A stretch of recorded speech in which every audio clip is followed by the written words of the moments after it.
Welcome back to Two Friends and a Coffin, episode number 3. I'm Behn. And I'm Carls.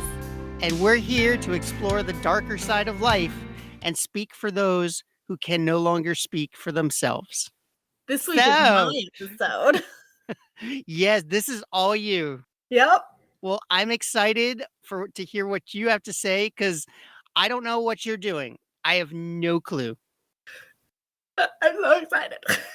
So, who are we doing today? We are talking about Rodney Alcala. All right, are you ready? I'm ready. We're gonna start back a little. So on September 13, 1978, Rodney Alcala appeared as Bachelor number 1 on the popular TV show The Dating Game. And here they are.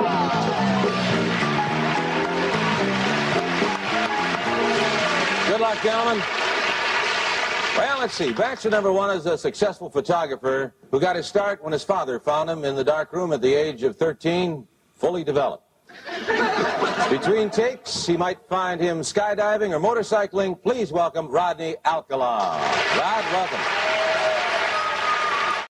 After answering many questions in quite a sexual way, for example, one of his answers was, "I'm a banana, peel me," he was chosen as the winner of the date at the end of that show. Bachelor number 1. You're a dirty old man. Take it.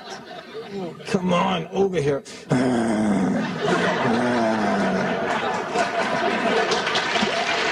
honey, we ought to go out and boogie.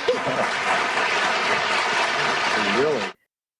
But the Bachelorette, Cheryl Bradshaw, called the producers the next day and said she did not want to go on the date with him because he gave her creepy vibes. This decision probably saved her life, because at the time of filming, Bachelor number 1, Rodney James Alcala, was a serial killer who already had 5 victims. But almost more unbelievable than that was on his record with the name he used on the show, his real name, not a fake name, he had a rap sheet of a child molestation of an 8-year-old girl. So did this show do any research at all about who they were putting on the show? Oh my gosh, it sounds like a reality show. Yeah, and so because of this appearance, he was known as the Dating Game Killer. Wow. Yeah. He had already killed 5 people before this. Mm-hmm. And they let him on the show, and he was apparently super creepy. Yeah, like he was charming when the cameras were on, and as soon as they got back and really started talking, she was very creeped out. Is there any video of this? Yeah, you can watch this episode of The Dating Game on YouTube. What is he like on there? I'm not gonna lie, he's cute. I can see it. And I would say he's charming. It's weird. But you just, and I don't know if you would get it if you didn't know, if you were to just watch the episode, but there is kind of a vibe. And you said he was making sexual comments. Yes, but at that point in the show, apparently, I believe it started in the 60s. It was very wholesome, but once the 70s came along, they're like, let's try and make it a little more sexual, a little more intriguing for the audience, a little more raunchy. So, okay. So it wasn't just him. It was he was correct. Going along with the shtick, I guess. Yeah. I guess the question with the banana, she was like, if I were to serve you up as a meal, what would you be? And he was like, a banana. Banana. That just sounds, I don't know. I've never found bananas to be particularly sexy. That taste isn't my first, banana flavored condoms. I'm like, I hate banana. I don't like it. So Rodney was born August 23rd, 1943 in San Antonio, Texas. His parents were Anne Marie and Raul. So he had an older brother, an older sister, and a younger sister. When he was in school, he was known as a serious learner. He always had good grades and was kind and respectful, and he never had any behavioral problems. While in school, he did appear to be an upstanding citizen. So he didn't exhibit any of the typical antisocial traits, no trinity of the bedwetting or the fire starting or the killing of small animals. Correct. Okay, this guy's Yeah. already intriguing. Right? So in 1951, his grandmother on his mother's side fell ill, and she wanted to return to Mexico where she was born. So Alcala's mother moved all of them to Mexico. And during this time, his grandmother did pass away. And then around the age of 12, his father abandoned them and moved back to the US. So they were just all left in Mexico? Yes. Well, I mean, at least they had access to amazing food. That's very true. Oh. What part of Yes, it Mexico is. had they gone to? I honestly didn't write it down. I just said Mexico. Let's just say it was the Yucatan, right? Ooh. Or, we could be more touristy and go to Puerto Vallarta. Somebody does go to Puerto Vallarta later. Oh, yes, he does, or someone else? Someone else. Someone else. Okay. I've been to Puerto Vallarta. Have you? I have, and Cabo San Lucas. So what's the best part of Puerto Vallarta? Well, my only real memory from it was that was the first time I saw Titanic. And I just remember standing at the beach looking at the ocean, and I wouldn't go in because I kept crying and saying, Jack died in there. Well, I guess that's even less awkward than my first time watching Titanic with my mother. And that awkward 5-minute, paint me naked scene. Can you imagine sitting there next to your mother, looking straight forward, your mother looking straight forward and clenching her teeth and being, Joshua Howard Behn? It's a good movie. It was so awkward, especially because we were both Mormon. Right. Yeah. Anyways, back to Rodney being basically abandoned in Mexico. In Mexico. So they stayed there for 3 more years, and then the mother moved them back to LA, or moved them to LA. While attending high school, he was known as very popular with the ladies. He was a cross-country star, piano player, and he was even head of the yearbook committee. He What graduated. did this guy not do? Exactly. Like, wow, he seems really super Well-rounded. well-rounded. Yeah. In 1960, he graduated, and on June 19th, 1961, he enlisted in the Army. His older brother was already in the Army, so he thought he would as well, and became a paratrooper. While in the Army, about 2 years after enlisting, his father passed away, and it was after this that he had a nervous breakdown and was discharged from the Army. It seems like this is about when he starts going wrong. The descent into madness. Yes. So then he returned to LA and applied for the UCLA art program to become a photographer, and he graduated in 1968. His first victim was Tali Shapiro, an 8-year-old girl who was currently living at the Chateau Marmont Hotel with her family. Her mom, dad, 1 brother, and 1 sister, because their home had been destroyed in a fire. Oh, no. Oh, my gosh. Because they needed more tragedy in their lives. Exactly. It's like losing your house wasn't enough. Oh. She was known to constantly be late to school because she would get distracted looking at just the world around her. She was on her way to school when Alcala pulled up next to her and offered her a ride. She was late for school, and Alcala acted like he knew her parents. She did say no many times, but he kind of kept just creeping next to her with the car and said he had a beautiful picture to show her. So then she got in the car. But luckily, down the street there was a good Samaritan named Donald Haynes who saw Tali get into the car, and it looked suspicious. So he followed the car all the way to Alcala's apartment. Go Donald. That's yeah, Yeah. totally. Thank you, citizen number 1. Above and beyond. So he saw Alcala get out of the car and take Talia into his apartment, and he could tell that, Tali, and he could tell that she just like looked nervous. She didn't look okay. But because this was the 60s, he didn't have a cell phone, so he had to go find a phone to call the cops. And he did.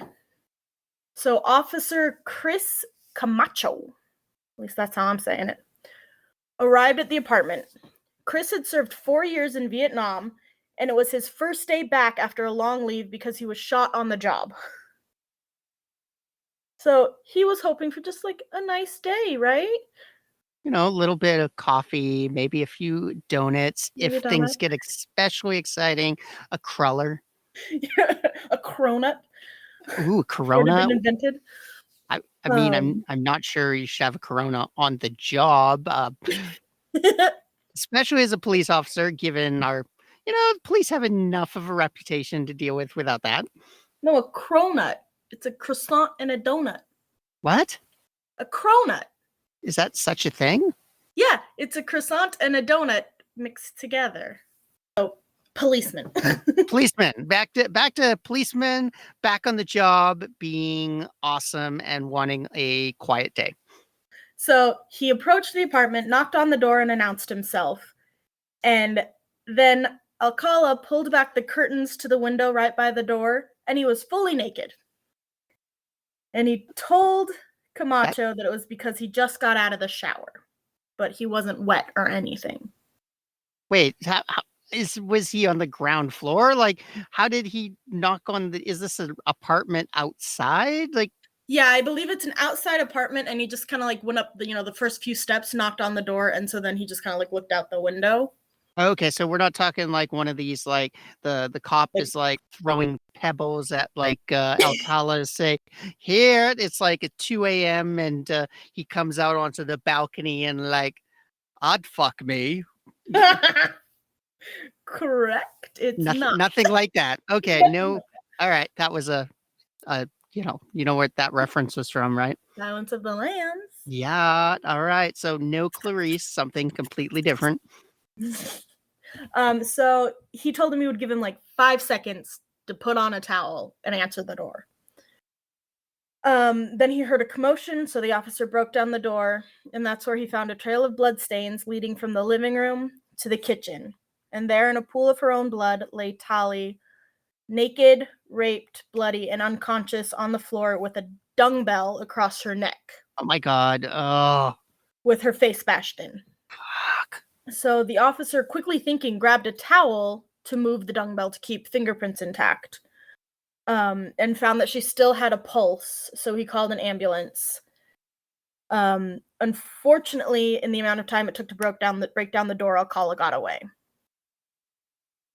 Tali was in a coma for 32 days. And after recovering physically, her family moved to Puerto Vallarta, Mexico. Well, there's our Puerto Vallarta reference. Not a happy one. But she lived and she survived. She did. She lived, survived, thriving. She's in some documentaries. As well as some documents, probably. Yeah. Wow. But yeah, she got away.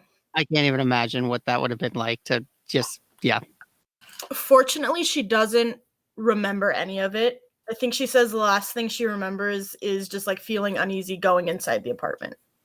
Oh, thank God. That's gotta be, just it's gonna be such a godsend to not even be able to remember any of that. And at 8 years old. Baby. So after this, Alcala moved to New York, where he changed his name to John Berger. So he totally got away. He totally got away. So nobody was able to catch him after that. He just kind of said, I'm now a new person and I'm going to the Big Apple. Correct. Okay. So what happened to him then?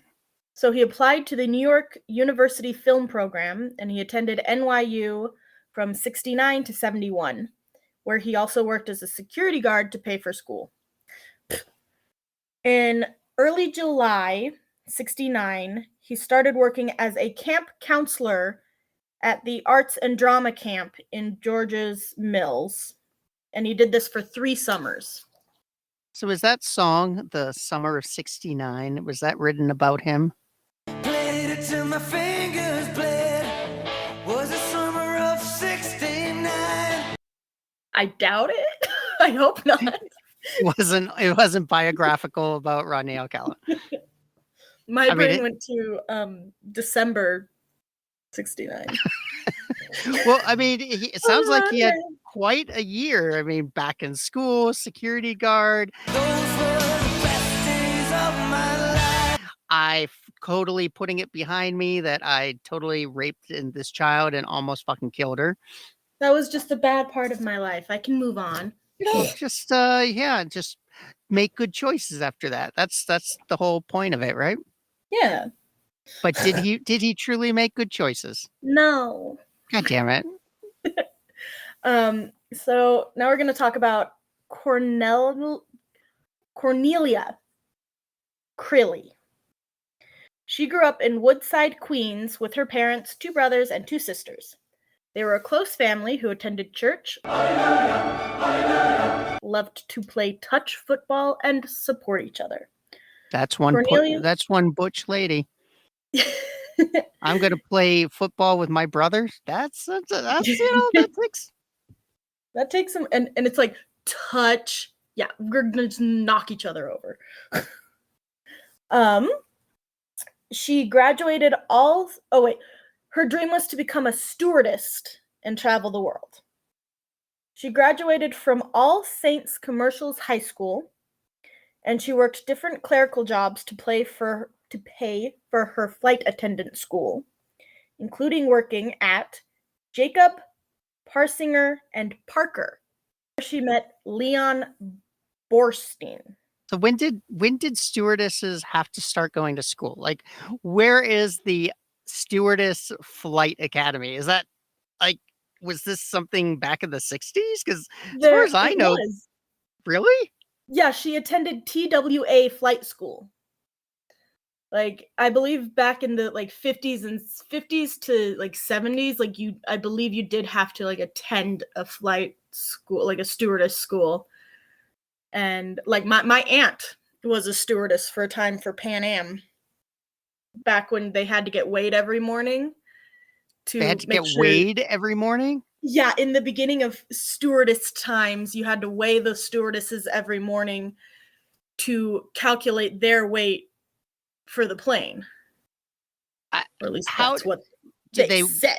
Did they weigh the fucking passengers too? Probably not, because I'm gonna call sexist on this. I know, I was like, that's what they claimed. Oh, she's too heavy for the plane. You're 2 pounds too heavy. We need a new stewardess. Exactly. Wow. And TWA and Pan Am, those are 2 names you do not hear anymore. Exactly. Yeah. And so he met this Bernstein dude. Yes, so she met this, I believe they met when he was, I don't think he was a full lawyer when they met. He may have been like a paralegal, but later on he was a lawyer at that place. They met in 1969, and they soon began a relationship. And she was the woman of his dreams. She was funny, vivacious, beautiful, confident, and loved life. Then she went to attend TWA flight school in Kansas, and once she graduated, she moved back to New York, and she and Leon kept dating. She moved in with 2 other girls from her flight school, and they got an apartment together. In June 24th, 1971, Cornelia was seen moving boxes and clothes into her new apartment by herself because her roommates were on flights. She was on the phone with her mother that day, who she was very close to, and they would talk multiple times a day. She was calling to tell her how great her new apartment was, but then her mother had to go and would call her back in a few hours. Cornelia then called her sister Catherine to see if she wanted to come help, and even though she wanted to, she was studying and couldn't. Hey, later, her mom called I'm her back. Studying, air quotes, studying. Quote. I bet the sister feels horrible. For no reason that she should, but yeah, it's it true. was this day. Then her mom tried to call her back. She didn't get an answer. She kept trying to call. And then around 5, she decided to call Leon at his office, which she never did. And he said he would go check on her after work. When he got there was no answer, and he was about to leave, but then he thought, what if she's sick or hurt? So he tried to get in by going around to a fire escape, but he couldn't reach the actual ladder part of it. So he then walked to the police station because it was very close, and he was good friends with many of them. So they just came to help him as a favor, and everybody was sure it was just a miscommunication, but they could not have been more wrong. The police broke into the apartment using the fire escape, and in the second bedroom, they found her dead, laying on the floor with her back against the bed. She was half naked, a stocking had been tied around her neck, and her bra was shoved in her mouth. There was saliva, which they took samples of, and a bite mark on her left breast, showing that and signs that she'd been sexually molested. Leon was the one who identified her, and for a good time, he was a person of interest. Her case remained open for many years after her murder. August 1971, Alcala's third year as a camp counselor, 2 campers walked to a post office nearby to mail letters to their family. On the wall, they spotted top 10 most wanted FBI pictures. On the FBI pictures, they saw someone who looked like their counselor, John Berger. It was really Alcala. They thought it couldn't be him, since Alcala was from California, and as far as they knew, Berger was from New York. So then when they got back to camp, they told the camp director.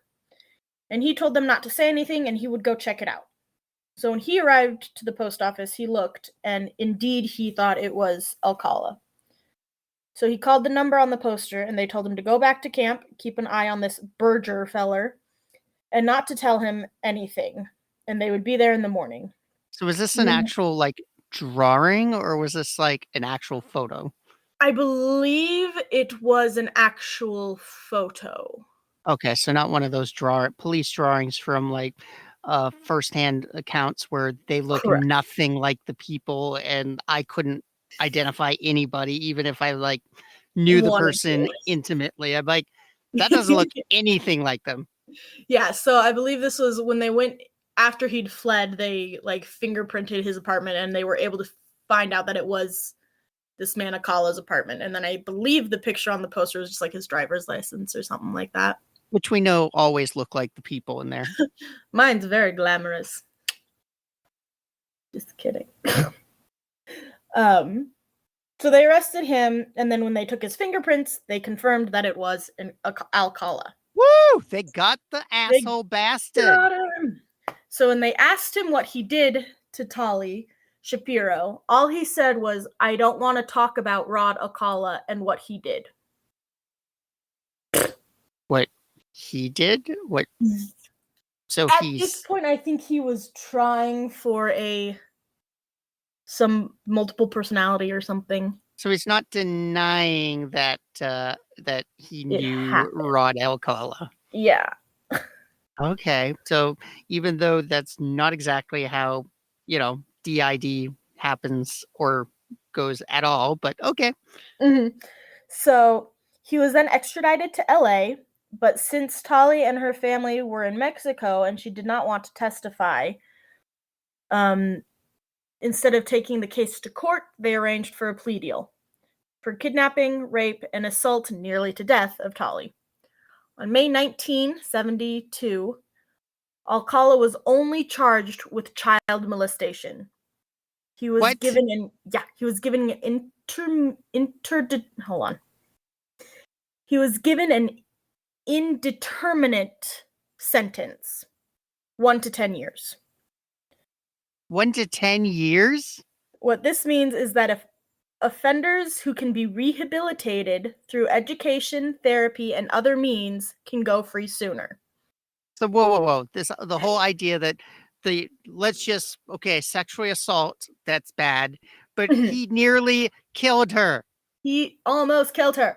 and that doesn't, like they didn't even bring him up on physical assault or at almost, they didn't bring that up and decide that was worth charging at all. I guess they couldn't get it without her testimony or something. But they could get the fact that, "Oh, you sexually assaulted this girl without her testimony either?" I I don't understand the court system. God, that's fucking It's bullshit infuriating. that you require a child to testify and get re-victimized Because all they could over again. relive the trauma. Yeah, God. And in August 1974, the prison noted he had improved and recommended his release. He served less than 3 years.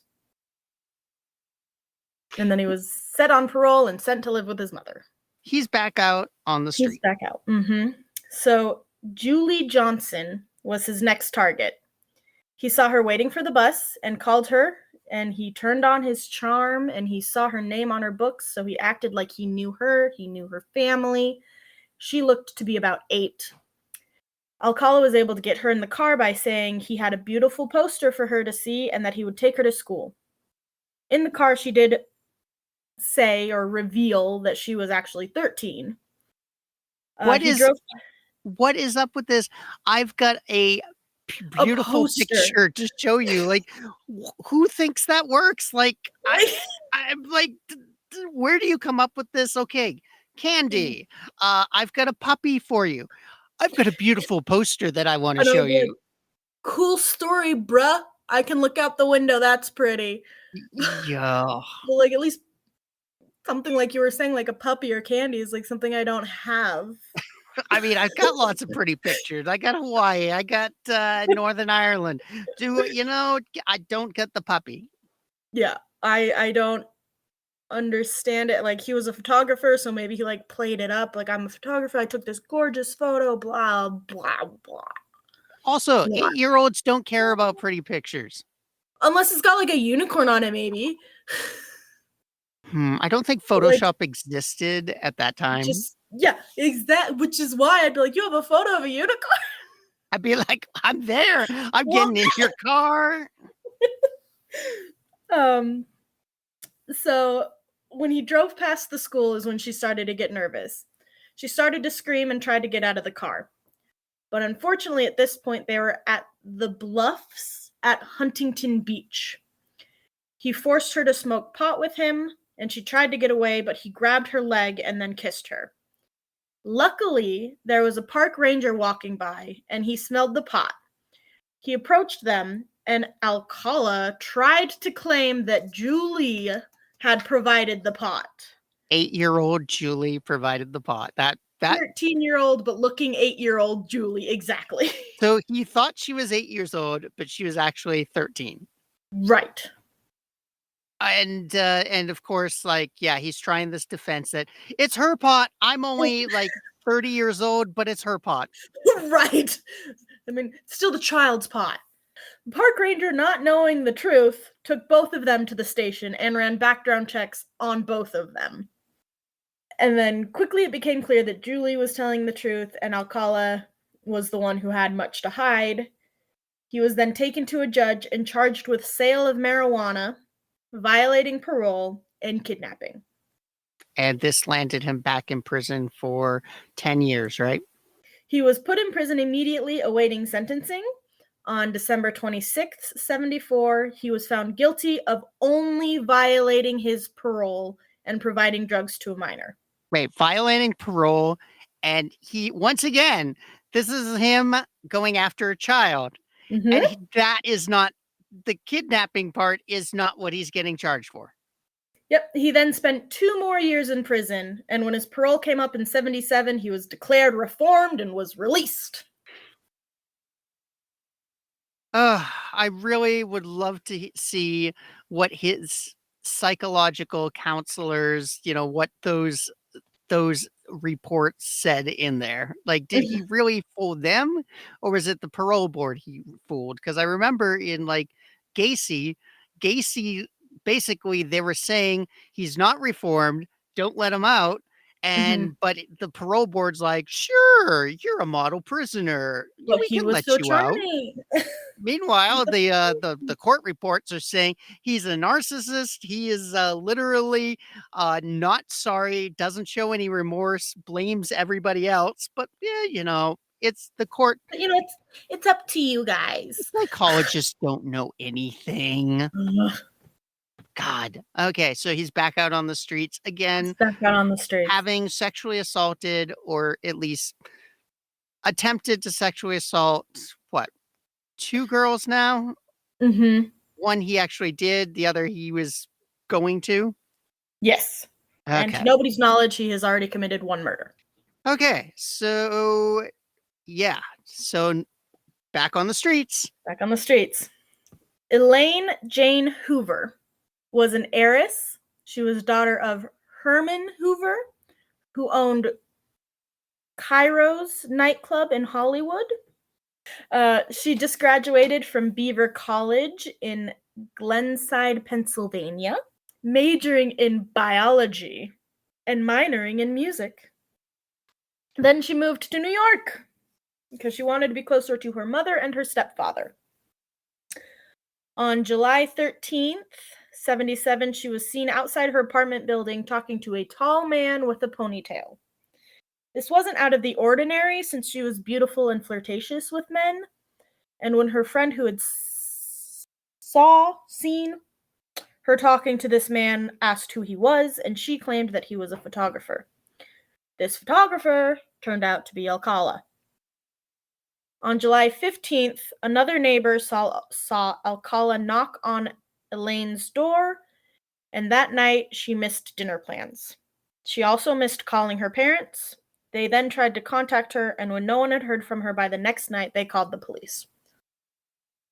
When the police arrived, they found no sign of forced entry, and upon entry, they found nothing except for the name John Berger, photographer, written in a diary by her bed, opened to July 5th.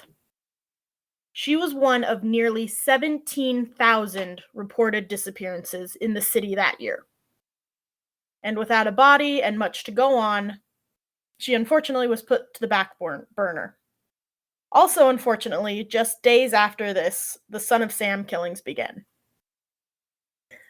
11 months after her disappearance was when she was finally found in a shallow grave in North Tarrytown on the Rockefeller Estate in Westchester County.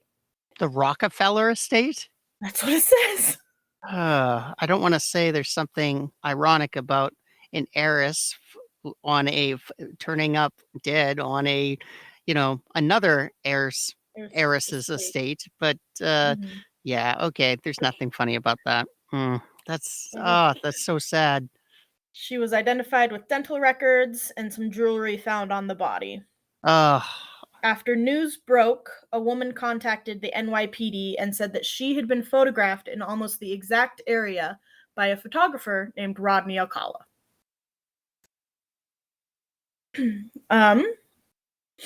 On November 10th, 1977, the LAPD were responding to a dead body found call.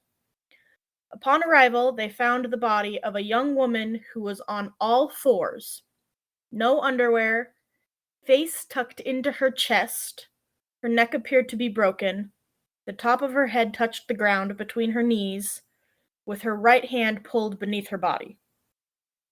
Her pant leg had been tied around her neck, while the other was under her knees. She was covered in blood and had 2 footprints behind her, facing her, but her feet were clean.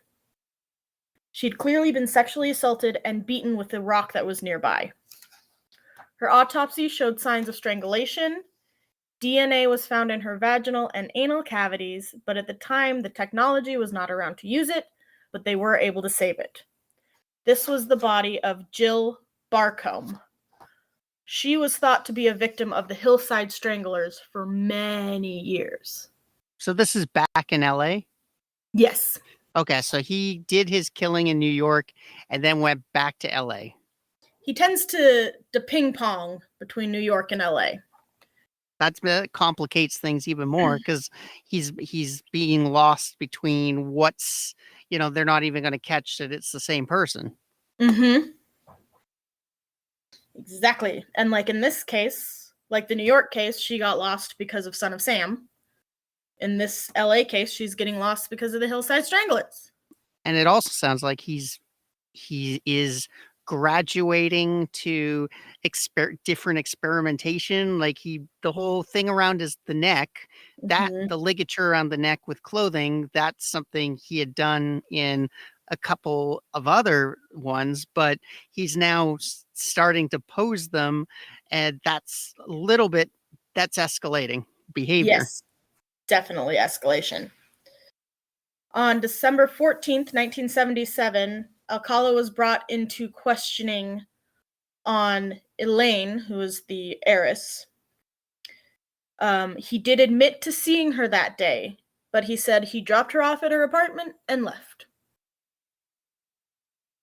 That was it. Georgia Wexid was in Malibu, December 16, 1977. So he was in New York and then back to Malibu like very, very quickly because that was the 14th, and then on the 16th he's in Malibu. I mean, was he a successful photographer? Like, how is he getting this money? This in those days, like flying back and forth across the country was expensive. Mm-hmm. I believe he drove. Because there is evidence in later years that there were people between those areas that he had a hand in. And I believe he sold some of these photos to like porn type places, and so he did sell his. He was a photographer. And He is did he make money at it. like a regular photographer or selling seedy stuff to smut zines? I believe for the most part selling seedy stuff to smut scenes, and then I think his mom probably helped him out quite a bit. Not that there's anything wrong with smut scenes, of course, but Right. I mean, are we also talking about like legitimate smut scenes? Wow, I never actually thought I would say something as legitimate smut zine in my life, but was it like regular modeling, Playboy type modeling, or are we talking about like savage sexual sadism type of I think photographs? I think maybe actually a little bit of both, but I'm not sure. I didn't delve that deep. Well, maybe you should so that, when you go through TSA on the airline and they do a search through your computer history. um, they already have enough on me. I don't need to put more on there. Let's see. Okay, so Georgia was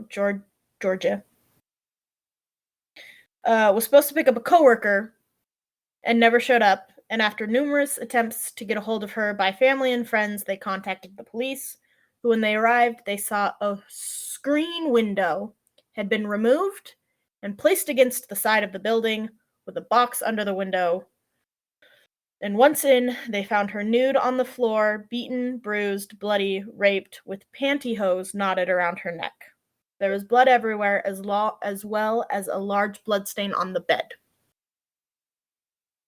And Charlotte Lamb was 32 years old, beautiful with long blonde hair, and loved to dance. She was a student at Santa Monica College. She called her friend on June 23rd, 1978, to see if he and his girlfriend wanted to go to a new club in Santa Monica called Moody's. But her friend wanted to stay at home with his girlfriend. So Charlotte said she was going to go alone. Friends don't let friends go to clubs alone. Don't let your friends go to clubs alone. And would tell her friend all about it in the morning. But he never heard from her. On June 28th, 1978, Charlotte was reported missing. Now we're going to go back a little bit. On June 24th, a resident who lived at El Seguandro Apartments. Good job on the attempt at Spanish names. Thank you. L was okay. It'll help you next time you're in Puerto Vallarta. Puerto Vallarta. Side note, I didn't even realize it until I went to read it out loud, and I was like, oh, Puerto, I know that place. Anyway, he went downstairs to the laundry room where he discovered the body of a woman who was laying on her back, bloody and naked. Blood was surrounding her body, and she had a shoelace wrapped around her neck that was attached to a sandal that hung beside her head. She had her arms bent behind her back to prop up her breasts. Blood was also splattered on a piece of wood that was nearby. Her legs were spread wide apart, showing evidence of being raped. Also, bite marks on her neck. Autopsy showed that more than one form of strangulation was used to commit the murder. Once again, they were able to collect semen samples, but did not have the technology to do anything with it. But they did save it. She remained as a Jane Doe for some time until the police were able to confirm her as Charlotte Lamb. It appeared that someone had lured or forced her to leave Moody's with them, and Alcala went to that club often and was there the night that Charlotte was. It was after that murder that he appeared on The Dating Game. So 5 murders. I'm kind of doing this, this smut magazine photography job, and suddenly I'm going to appear on a TV show. Yeah. How did he even get cast? Like, what did that even look like? That's the question, is how did he even get, did they not run a background checks? Did those not exist in those days? Yeah, when he was introduced on the show, they were like, a successful photographer who decided he wanted to become a photographer when his dad found him in a darkroom fully developed at age 13 or something like that. Wait, the films were fully developed or he was fully developed? I think it was hinting to the sexual of he was fully developed. Wait, they actually made that joke? They did! Oh my god, that's okay, that's a little risque that Right? your dad finding your son fully developed. That just okay, that something's just and here my dad growing up was always, you can't watch The Simpsons. But you can watch TV game shows. You can watch The Dating Game, but not The Simpsons. On February 13, 1979, Monica Hoyt was 15 and she was hitchhiking when Alcala pulled up and asked if he could take pictures. When she got in the car, Alcala said he had to go to his mother's, aka his house, to get something. Once there, it was too late to go take pictures, so she spent the night at his house. Nothing happened at that time. This is a 15-year-old. Yeah. Again, 15.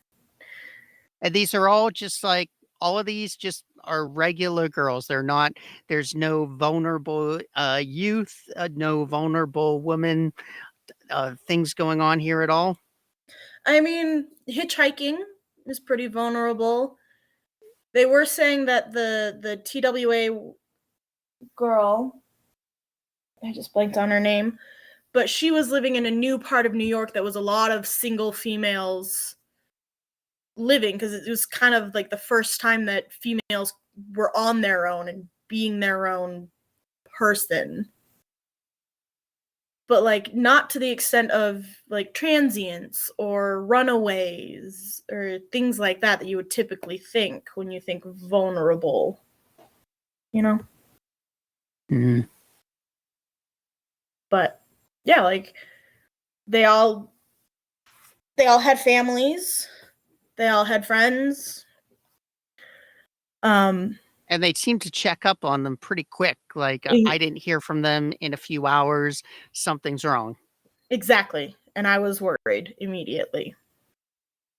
Um, so in the morning, they headed towards the mountain forest area, and he took normal pictures. And then he asked if he could take some nudes. She said yes. Then he asked for some silly photos, which is when she pulled her shirt over her head to kind of like make a silly pose. And that's when he hit her unconscious with a branch. When she came to, she tried to pretend to be asleep, but then she started feeling Alcala biting her genitals, raping and sodomizing her. She couldn't stay silent and started to scream. This made him mad, and he shoved her shirt into her mouth and told her to shut up. And then eventually he choked her into unconsciousness. When she regained consciousness, she found her arms and feet tied, and Alcala was sitting next to her crying.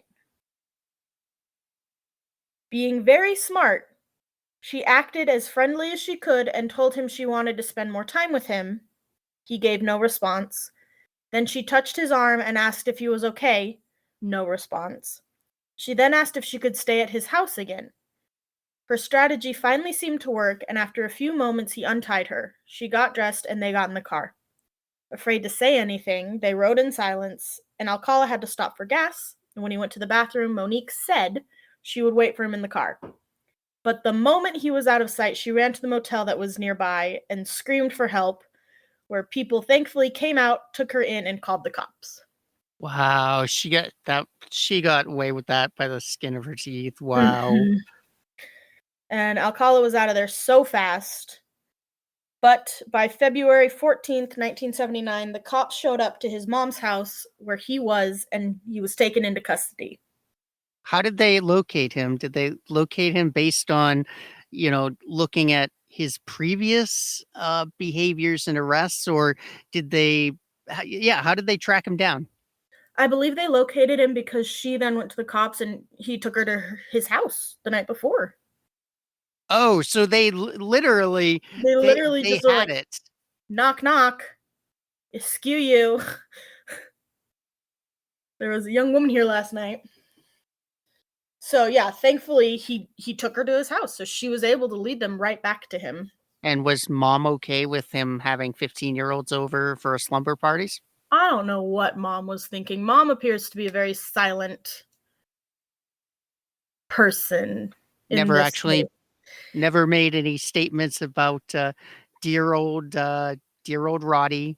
Yeah, not that I could find. She doesn't seem to be one of those moms who after the fact was like, "Well, he was always a good," like, she kinda seems to be a very silent figure in the research that I found, at least. But the next day before the judge, the prosecutors asked for $50,000, but only received $10,000 for bail. His mother quickly paid it, and he was released on bail March 16th with a trial date to be in September. Mhm. And yet he gets this despite the brutal nature of the attack. Exactly.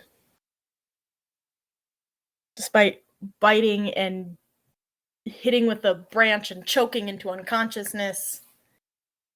And like she did have like rope burns and everything too. Like she was very injured. But no, $10,000.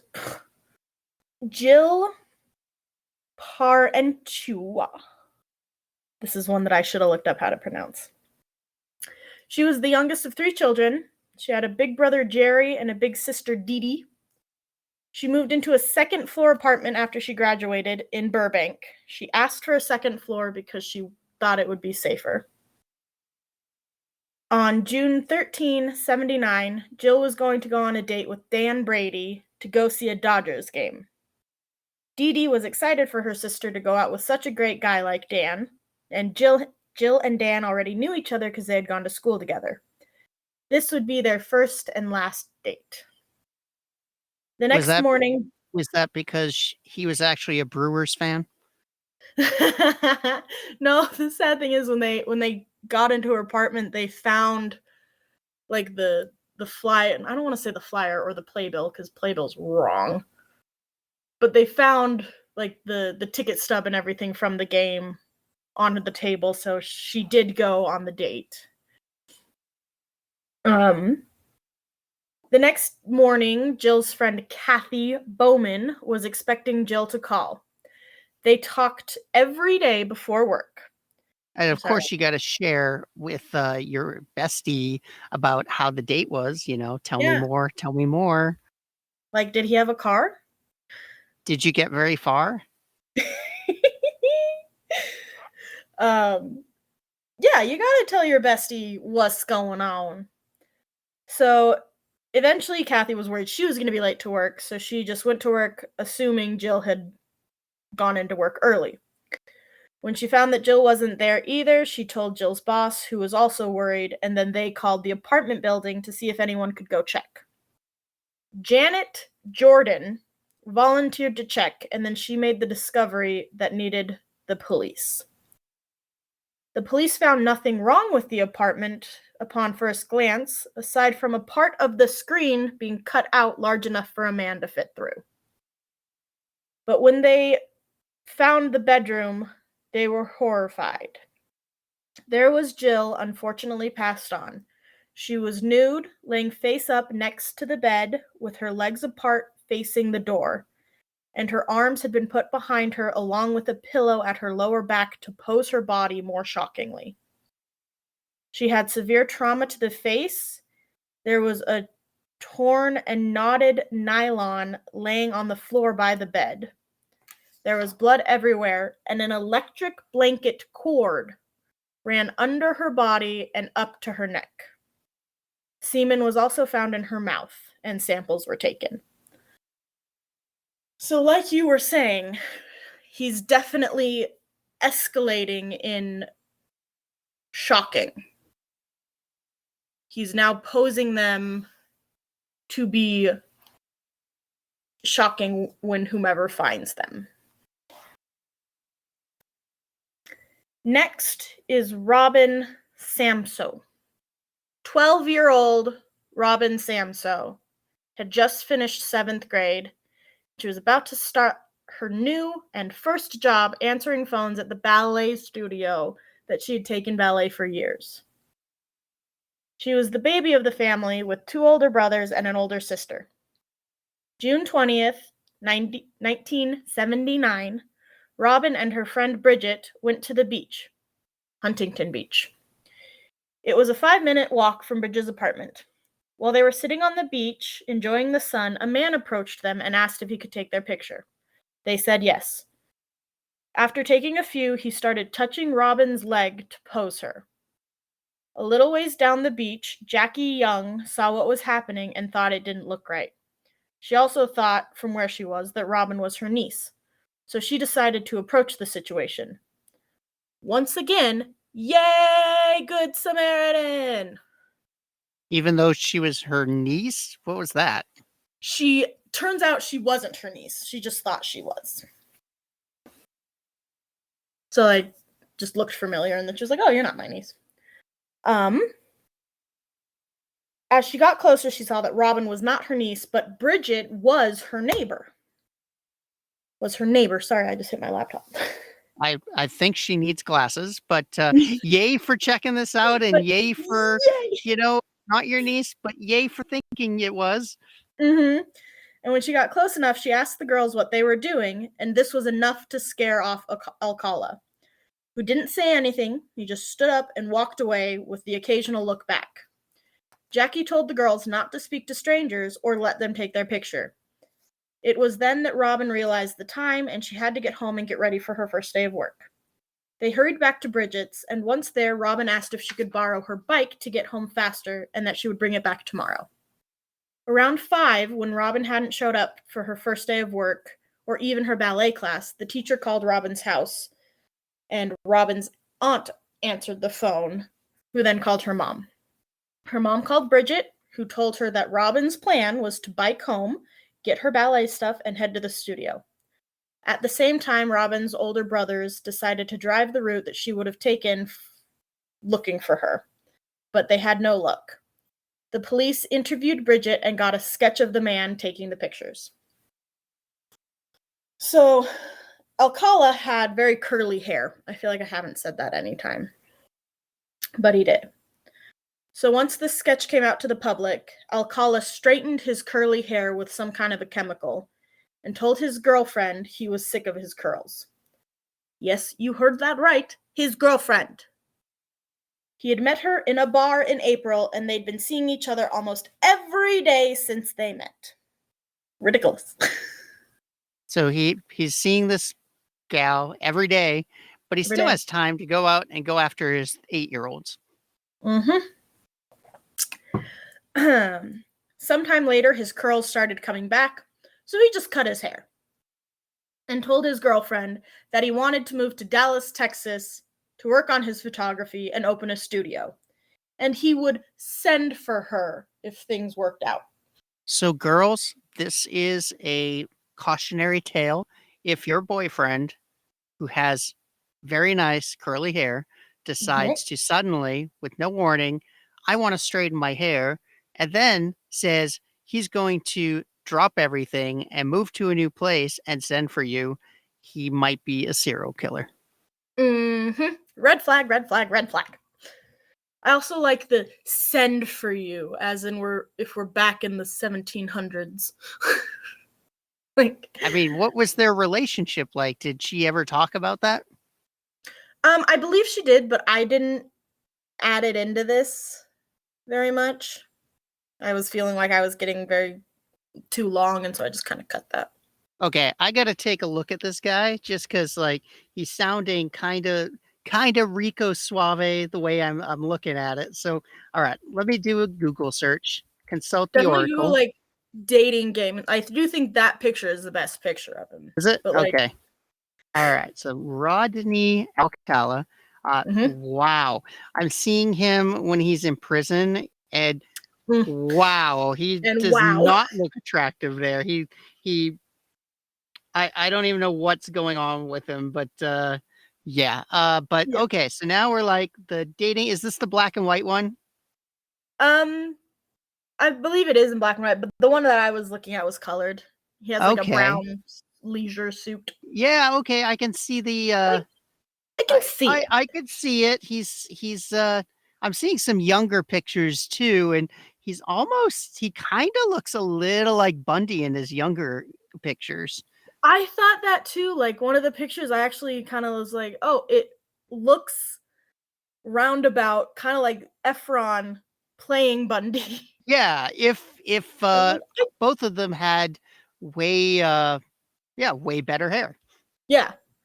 So okay, like, I could see how he could get a girlfriend. I could see how he could charm these women. Like, I he's can not see it. but then I'm seeing his later pictures, which he's in a courtroom. He's in an orange one of those orange jumpsuits. So I'm like, how long could he get away with that? It looks like he aged like terribly. Do you see the old one where he's got long white but super curly hair? Yeah, I'm looking at this like, okay, I could see you in a haunted house playing some like witch character, and I'm like, this is like it's like not a good look, dude. Yeah.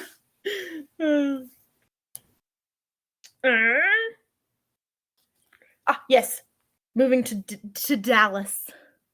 Back So to then he packed up Texas. back to Texas. He packed up most of his belongings and rented a storage unit in Seattle, Washington. And that's where he put most of his belongings. So wait a minute, he's going to Dallas or he's going to Seattle? I'm confused. He's going to Dallas, but he stashed stuff in Seattle and told nobody about it. This guy's really like very multi locations. Thankfully, when the police went to arrest Alcala, they saw the receipt for the unit in his room.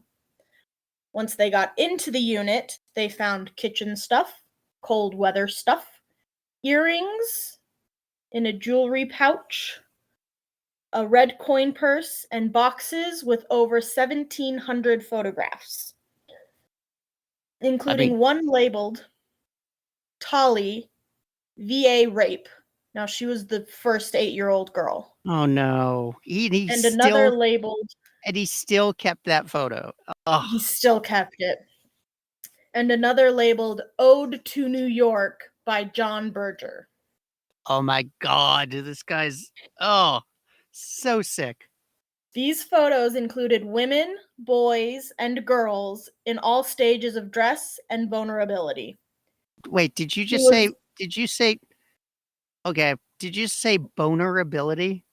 Vulnerability. Okay, my bad. I thought you said vulnerability, and I'm like, whoa, Carly, that's, so he had boys too? Yeah, I believe the boys were only to a certain age, so like prepubescent boys. Did he have any history sexually assaulting boys as well? Not that we have evidence of. I think the only evidence to young boys is in the photographs. Does that make sense? I mean, it doesn't make sense, but okay, like, yeah, Like, so okay, so he's got pictures of both boys and girls in various, stages of dress and undress, and here it is in a storage locker in Seattle. yes, that nobody knew about. When he was arrested on July 24th, 1979, in the jewelry pouch that they found in the storage unit, they found trophies. Some they were able to match to his victims, including some earrings of Robin's. We have, okay, I needed to look up how to say her last name, and I'm sorry. Donna Crappa. It is spelled Crappa. That is a no, Donna, that is an unfortunate name, and we're sorry that you have this name, but also much more sorry for probably what happens after the name. So I just say Donna. Or Dana. Dana. Dana? Yeah. So on the afternoon of the 20th, which is the same day that Robin went missing, Dana, who is a U.S. Forest Service seasoned firefighter, was driving to work when she passed a Datsun 510 station wagon parked in a turnout. So wait, I thought he was arrested at this time. So we're jumping back. Okay, we're jumping back now. Okay. Before he was arrested, so jumping back. Alongside the vehicle, she saw a dark-haired man forcibly steering a young blonde girl towards a dry stream. The man looked straight at her and she felt the creeps, but kept driving and forgot about it. The next day, she drove past the same car parked in a spot very close to where it was the day before, and she saw the same man standing outside leaning against a rock. Once again, she just kind of forgot about the interaction. On the 25th, she couldn't shake the weird feeling, so she went back to the spot at night with a flashlight. She went looking, and at first she saw nothing, but then she came across the body. She then left and told no one what she saw. June 29th, she was out spraying with a crew and a coworker, William, who came across animal bones.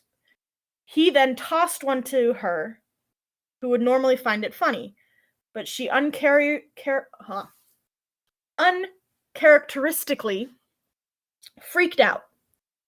That night, she drove back to where she found the body, but by this time animals had gotten to it, so it was primarily bones. Once more, she went back to her car and didn't tell anyone. So she finds a body and doesn't tell anyone. Correct. She sees a man forcibly moving a young girl, then later finds said body. What the hell is wrong with this forest ranger? Who does that? Who does that? Like, I'm sorry, she did apparently have a lot of emotional distress over it later, but who does that? Like, is she saving it for a rainy day? Is she going back? Is she going to write a novel? What is this?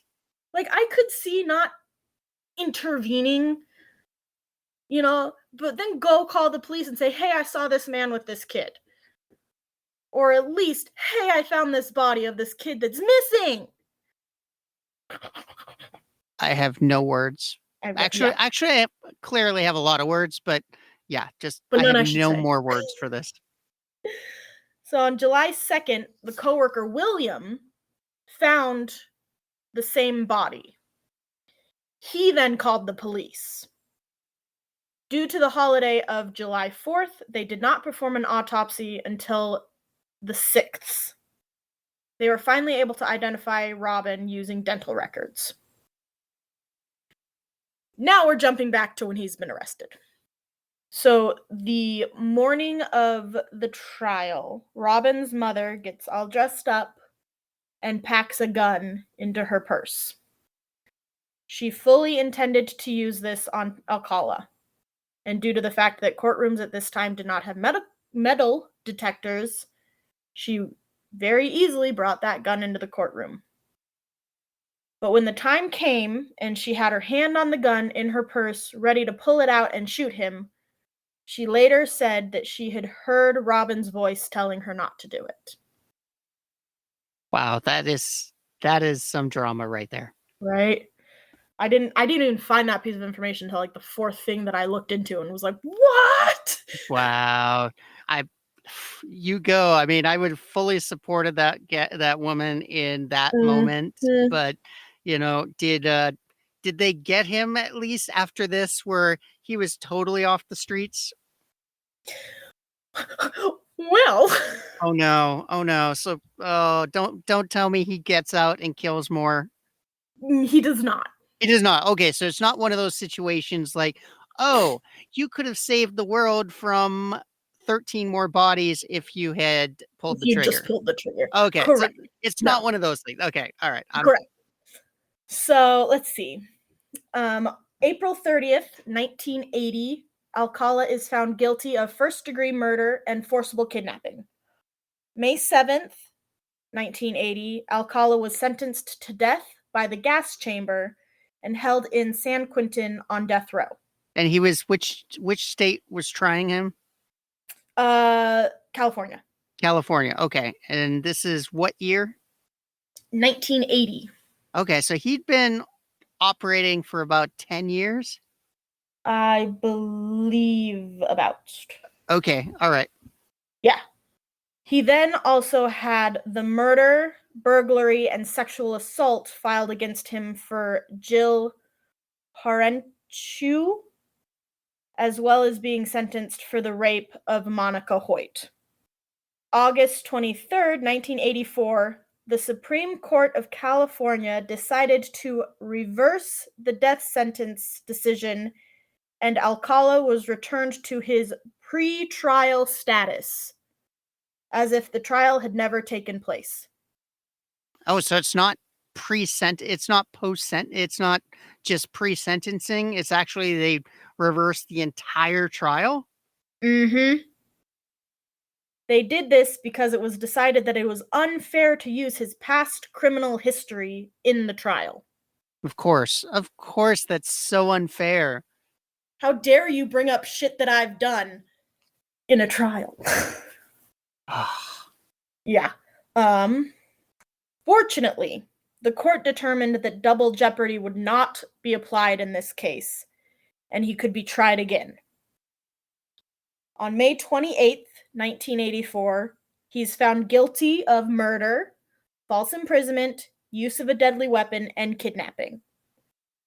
On June 19th, the jury declared to sentence him to death again.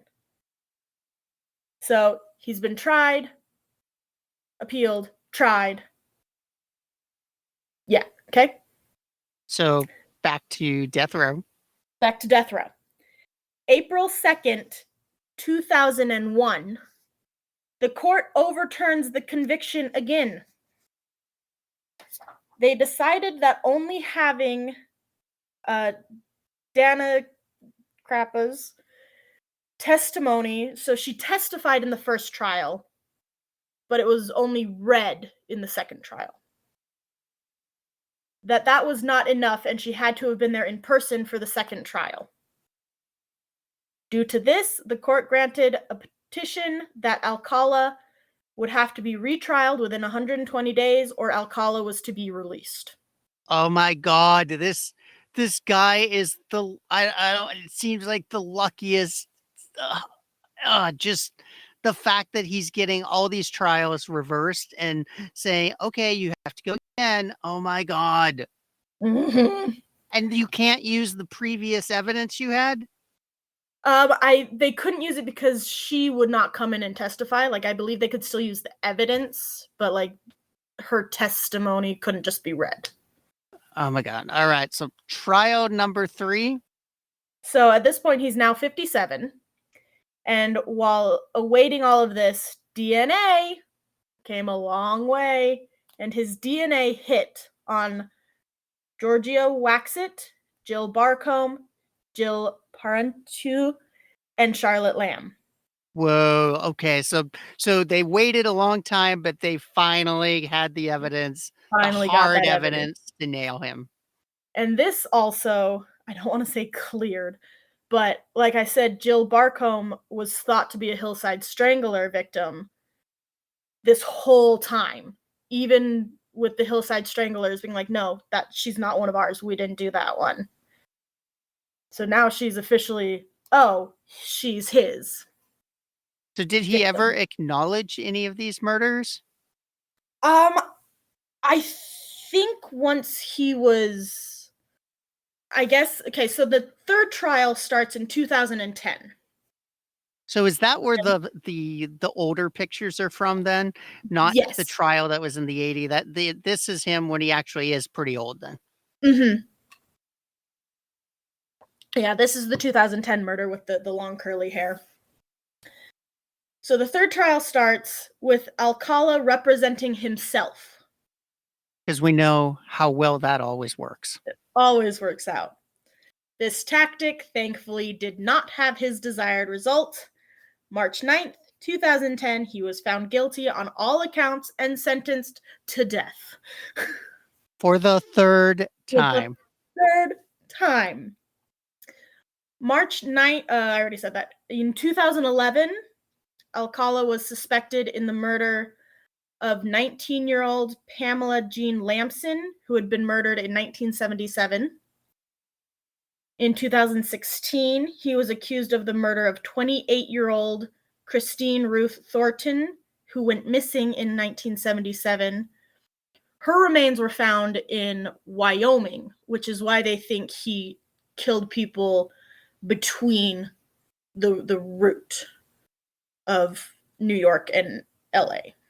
Due to the amount of photos in the storage unit and the work that is still going on to identify everybody in those photos, officials believe that his murder count could be up to 130. Oh my gosh. And he hasn't really talked about it. Mm-mm. Potentially many, many, many more victims out there that we just don't know. It was reported towards the end he had Alzheimer's and was very ill. He passed away July 24th, 2001 at the age of 77. Thank fucking God. Thank God. Oh my There is God. a movie called The Dating Game Killer, which was released in 2017, as well as one that will be coming out called The Dating Game, starring Anna Kendrick. That's going to be interesting. I'm curious to see what, see what, do they know who's playing him? Not that I looked up. I believe this is a very recent development. She seems to be the only one on the docket thus far. On the docket. Okay. Most of my research came from 3 books that I read. One is Rodney James Alcala, Occupation Serial Killer, aka The Dating Game Killer, by J.R. Knowles. Wild Blue Press True Crime Features, Alan R. Warren, The Killing Game, The True Story of Rodney Alcala, and Rodney James Alcala, Discovering the Story of the Dating Game Killer. I will link all of the books. And I also watched, I believe it's called The World's Most Evil Criminals. There's an episode about him on there. and a 2020 on him on YouTube. I'm also going to post that they do have a site where you can go and look at all of the photos of the people who are potential victims, and they're still trying to identify all of them. Is that one of those things where they're asking for the public's help? Yes. So I'm going to post that as well so people can go see if they recognize anybody, and maybe we can get some more of these cases figured out. I hope so. I had really had no idea that much about this guy. I wonder how that works with somebody who has Alzheimer's, but has done something like this and has like atrocious crimes throughout their past.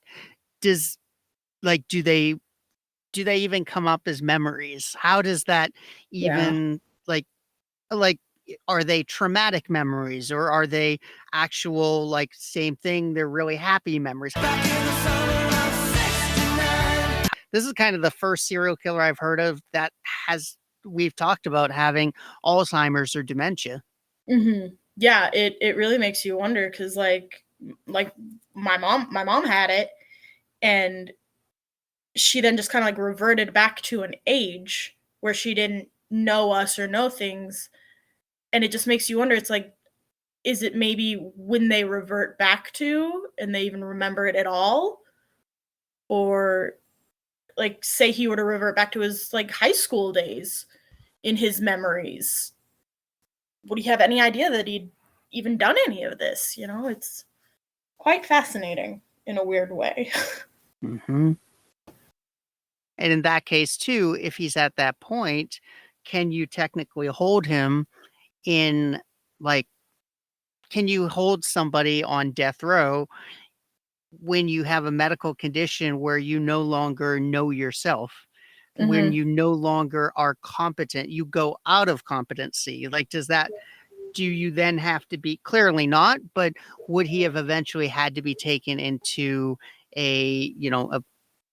would Like he have medical kind of prison or something? yeah, just, where he's declared incompetent post-trial. I don't know how that works. I've never even thought of that. Yeah, me neither. And like I said, it's not written down because most of these books were written before he passed away, at least the books that I read. So the only evidence that I have that he even had Alzheimer's was that one little clip. So maybe he didn't even have it. I don't know. But if he did, that's a really interesting thing that it just makes you wonder. Mm-hmm. So he has how many victims are there then that we know confirmed? Confirmed, I believe 9. 9. If we take in the ones that were after he was tried. Cornelia Crilly, Elaine Jane Hoover, Jill Barcombe, Georgia Wixit, Charlotte Lamb, Jill Parentu, Robin Samso, Pamela Jean Lamson, and Christine Ruth Thornton. But he's believed to have up to 130. And he has those 2 that did survive. Yes. He has Monique Hoyt, who survived, Julia Johnson, I believe it was, and Tali Shapiro, who were the surviving young girls. He had a lot of Jills. So glad they were able to get away, and hopefully the other 2 have been able to have a normal life and, have a life after this. Mm-hmm. Well, thanks for doing that. Thanks for doing the research and, putting this together and, talking and letting us tell their stories. Of course. I was telling Taylor, I was like, I don't think I did this much work for anything I ever did in school. Hey, I give you an A+ on this assignment. Yay! They deserve it. Exactly. Good job. Well, I've got a doozy for us next week. In 2 weeks, I'm going to take us to tropical lovely Key West, Florida. Ooh. We- Exciting. We're going to eat some key lime pie, have some margaritas with Jimmy Buffett, and maybe learn a thing or two. Maybe I'll have a key lime pie by me while we record. Nom, nom, nom, nom. I made a key lime pie like last week. It was to die Oh, for. yum. I'm not a huge fan of pie, but I love key lime pie. It's good stuff. Well, I think we've done enough damage here for the day, haven't we? I think so. All right. Well, thank you all. Thank you all for being here and for listening and, being amazing Coffineers. If you like this episode and you like what you hear, please write to us. Tell us what you think. We love import. Also, give our episode 5 stars. 4 stars is fine too. If you want to give less stars, let's just, send an email instead. You can email us at twofriendsandacoffin@gmail.com. Twitter, we are at the number 2 friends a coffin. Our name was too long for Twitter, apparently. And Instagram at 2friendsandacoffin. And we also have a Facebook page, which We is do Facebook. Yep, 2 Friends in a Coffin, I believe, as well. It is. And we're on Spotify. We are on Apple iTunes. So take a look, and we'll go on, keep on going on these adventures together. Yay! Thank you, everybody. Bye-bye. Bye.